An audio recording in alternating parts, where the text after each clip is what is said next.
Special connective tissue, ये connective tissue का एक भाग है। जैसे हमने स्पेशल कनेक्टिव टिश्यू में कार्टिलेज है, ब्लड है, बोन्स हैं, अलग अलग डिस्कस किए थे। तो ब्लड भी एक कनेक्टिव टिश्यू में आता है। फ्लूइड कनेक्टिव टिश्यू होता है ये, जो कि मैट्रिक्स लिए होता है, मतलब एक लिक्विड मटेरियल होता है, प्लाज्मा होता है इसके अंदर, और कुछ फॉर्म्ड एलिमेंट भी होते हैं।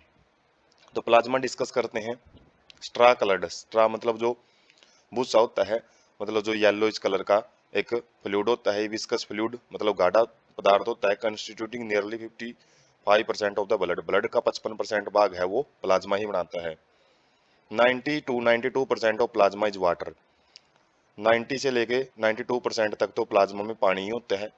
एंड कुछ प्रोटीन्स होते हैं जो कि 6 से 8% बनाते हैं, जैसे फाइब्रोनिजिन है, ग्लोबुलिन्स हैं, एल्ब्यूमिन्स हैं। ये कुछ प्रोटीन होते हैं। जैसे फाइब्रोनिजिन है, फाइब्रोनोजिन्स क्या करते हैं, कोएगुलेशन ऑफ ब्लड, ब्लड की कोलोटिंग बनाने में मदद करते हैं। जब भी इंजरी वगैरह हो जाती है तो ताकि ब्लड ज़्यादा लॉस ना हो, तो उस केस में ब्लड क्लोटिंग का काम फाइब्रोनोजिन्स का होता है। ग्लोबुलिन्स क्या करते हैं, ये डिफेंस मैकेनिज्म जो इम्यून सिस्टम होता है उसमें रोल प्ले करते हैं।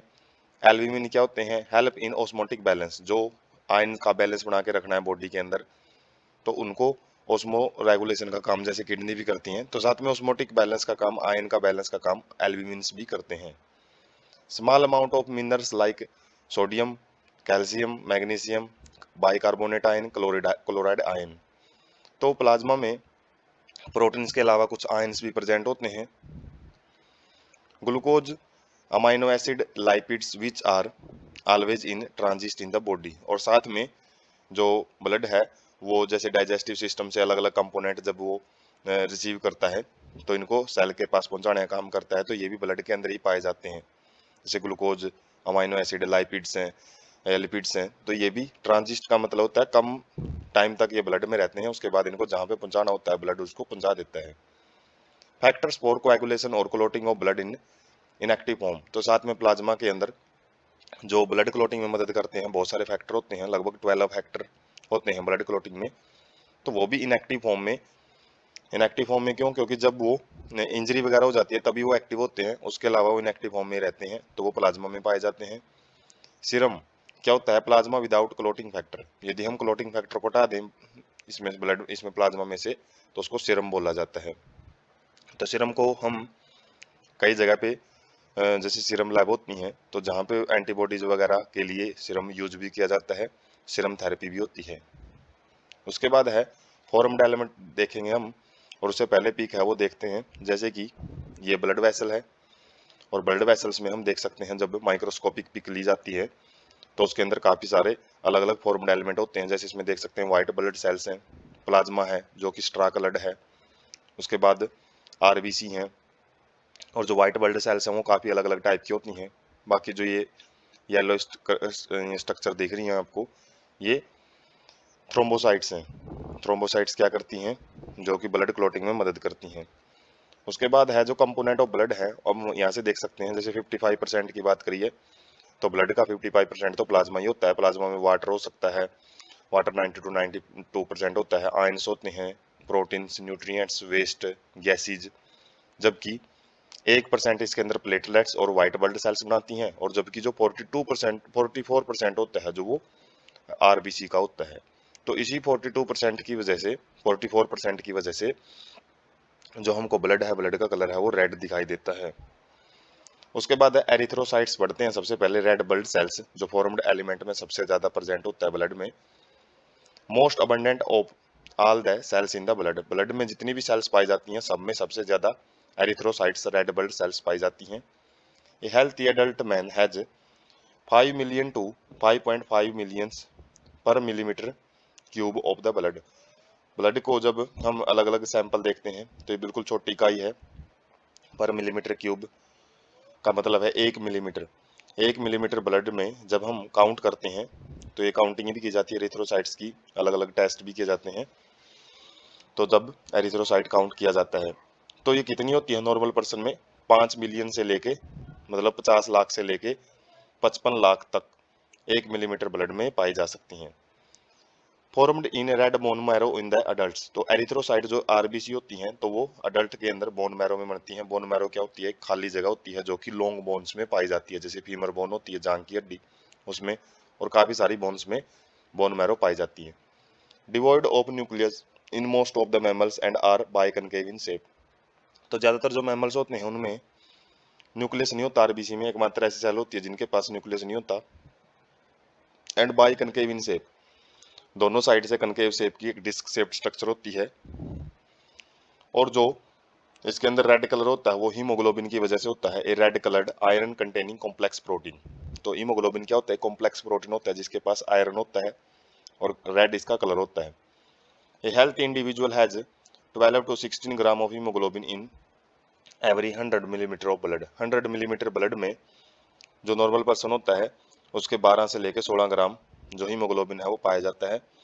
और इससे यदि कम होता है तो अरक्तता उसको बोलते हैं, उसको बोल सकते हैं कि आयरन की डेफिशिएंसी होती है, उसके मतलब लोहे की कमी हो जाती है, या फिर अरक्तता बोलते हैं, एनीमिया की डिजीज भी बोल सकते हैं। Play a significant role in transport of respiratory gases. तो हीमोग्लोबिन का मेन रोल होता है ऑक्सीजन के ट्रांसपोर्ट में, और साथ में कार्बन डाइऑक्साइड है उसका भी ट्रांसपोर्ट करता है, जो हमने प्रीवियस चैप्टर के अंदर भी डिस्कस किया था इसके बारे में। उसके बाद है average life span of RBC. तो इनका जो ये लाइफ स्पैन होता है, कितने टाइम तक ये जीवित रहती हैं? 120 दिन तक जीवित रहती हैं ये। और उसके बाद जब ये डिस्ट्रॉय होती हैं तो इनको स्प्लीन के अंदर भेज दिया जाता है। और स्प्लीन क्या है? Graveyard of RBC. Graveyard क्या होता है? मुर्दाघर, जहाँ पे मतलब मरने के बाद पहुंचाया जाता है। तो यहाँ पे आरबीसी होती हैं, तो इनको जब ये डिस्ट्रॉय हो जाती हैं तो इनको स्प्लीन के अंदर भेजा जाता है। उसके बाद है ल्यूकोसाइट्स, व्हाइट ब्लड सेल्स इनको बोलते हैं, और कलरलेस होते हैं ये, इनके पास हीमोग्लोबिन नहीं होता और ये बहुत कम टाइम तक ही सर्वाइव कर पाती हैं। 120 दिन मतलब 3-4 महीने तक जीवित नहीं रहती, मतलब बहुत कम टाइम होता है इनके आरबीसी के कंपैरिजन में। ये न्यूक्लिएटेड होती हैं and are relatively denser in number which average 6000 to 8000 per millimetre cube of the blood. तो 1 मिलीमीटर ब्लड में 6000 से लेके 8000 इनकी संख्या होती है, बहुत कम होती है यदि आरबीसी के साथ। वहाँ पे हमने देखा था 50 लाख से लेके 55 लाख तक थी, यहाँ पे तो 1000 में ही है। और जो न्यूक्लिएटेड होती हैं और ये रिलेटिवली डेंसर लेसर इन नंबर, मतलब कम होती हैं ये संख्या में आरबीसी के कंपैरिजन में यदि बात करें।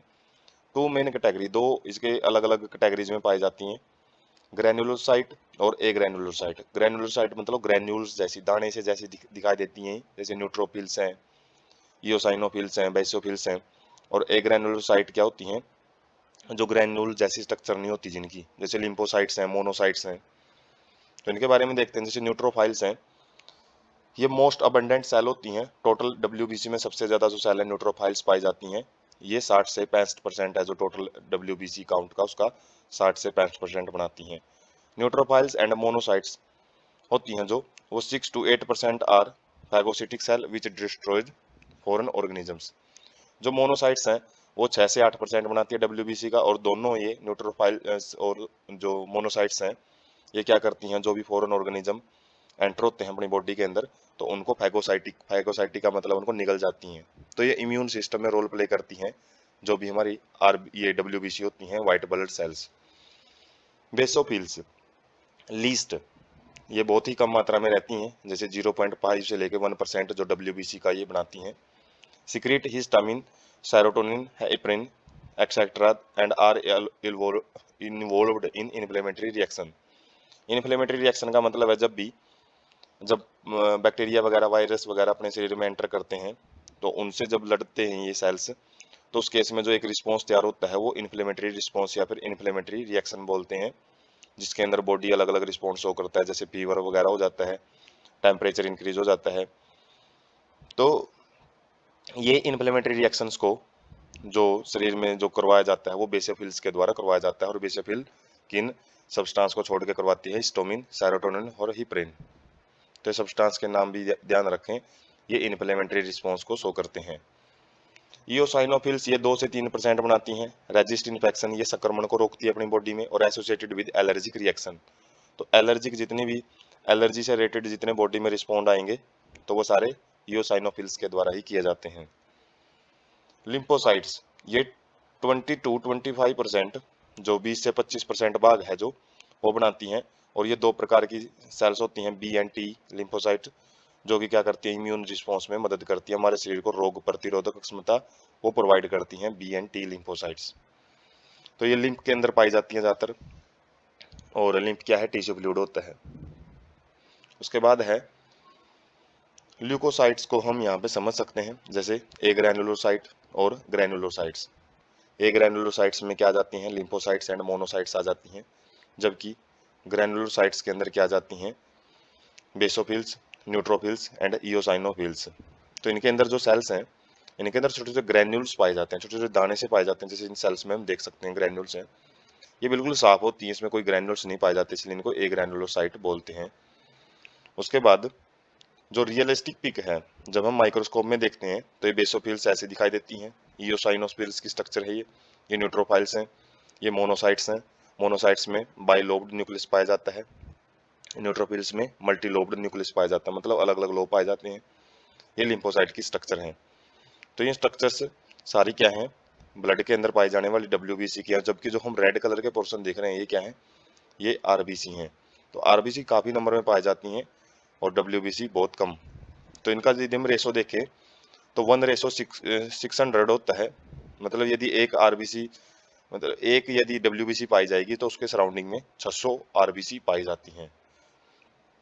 उसके बाद है थ्रोम्बोसाइट्स, जिनको हम प्लेटलेट्स बोलते हैं। Cell fragments produced from the megakaryocytes bone marrow. Bone marrow से कुछ सेल फ्रैगमेंट्स, मतलब सेल के टुकड़े से दिखाई देते हैं, टुकड़े से बनते हैं, जो मेगाकैरियोसाइट्स बोन मैरो में प्रेजेंट होती हैं, उनसे बनती हैं। और इनकी संख्या कितनी होती है, 1.5 लाख से लेकर 3.5 लाख तक पर मिलीमीटर क्यूब ऑफ ब्लड में ये पाई जा सकती हैं। रिलीज सब्सटेंस फॉर कोएगुलेशन और क्लोटिंग ऑफ द ब्लड, ये ऐसे सब्सटेंस रिलीज करती हैं जो कि ब्लड क्लोटिंग में मदद करती हैं, मतलब रक्त का थक्का जमाने में मदद करते हैं। जब भी इंजरी हो जाती है तो ब्लड लॉस को बचाने के लिए इंजरी साइट पे आके इकट्ठी हो जाती हैं। Reduction in their number cause clotting disorders leading to excessive blood loss, तो यदि इनके नंबर में कमी हो जाती है, जैसे प्लेटलेट्स घट जाती हैं डेंगू फीवर के अंदर, तो उस केस में क्या होता है, यदि इंजरी वगैरह हुई उस टाइम पे पर्सन को, तो उसके अंदर इंजरी में क्लोटिंग वगैरह नहीं होगी, और जिसकी वजह से बहुत ज़्यादा ब्लड लॉस उसका होएगा, जिसकी वजह से बीपी लो होएगा शुरुआत में, और उसके बाद यदि नहीं संभाला जाए पर्सन को तो डेथ भी हो सकती है। उसके बाद है जो ब्लड क्लोटिंग करती हैं वो हम देख सकते हैं, तो जो ये अलग अलग टाइप की सेल्स एंड फ्रैगमेंट से दिखाई दे रहे हैं, और साथ में जो डब्ल्यूबीसी हैं वो भी एक फाइबर्स लाइक स्ट्रक्चर के अंदर फंस जाती हैं, और जिसकी वजह से क्लोटिंग है वो देखने को मिलती है। और ये हैं हमारी क्या, प्लेटलेट्स, जो कि नुकीले से टाइप की होती है, ताकि ये कहीं ना कहीं फंस सके आसानी से, मतलब फाइबर्स के अंदर ये जो एकजुट हो सके, तो उनके लिए इनकी जो स्ट्रक्चर है हुक शेप्ड स्ट्रक्चर होती हैं। और जो एक ब्लड क्लोट है माइक्रोस्कोप के अंदर जब हम देखते हैं तो ब्लड क्लोट इस टाइप का दिखाई देता है, तो इसके अंदर काफ़ी सारी आरबीसी भी होती हैं, फाइबर्स होते हैं, और मेन काम ये किसके द्वारा किया जाता है, इन कनेक्टिंग्स, जो इनके पास जो स्ट्रक्चर होती हैं, तो उनके द्वारा ये एकजुट हो जाती हैं, तो ब्लड क्लोटिंग में मदद करती हैं।